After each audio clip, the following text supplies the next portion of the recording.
Alright guys, it's journey of CS operation of Eileen. So nasa sa ER, then for almost 4 hours paabot para makasulod sa room. Ayan, padulong na sa room para makasulod. Pagsulod sa room na nagpa-relax sa para pagkaugma isis na pagkaugma gidayapira na nako na siya para isis dalon sa operating room. Gidala na siya sa nurse padung sa operating room.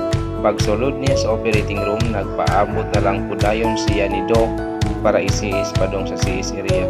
Bago sab, nagpaabot ko sa gawas, nagpaiyang and hoping na success ang operation para mag-ampog kita dagay sa akong Ginoong kagagahong. Pag nakagawas na, ang ano yung resulta sa akong liwat o naharapit yung bapaha.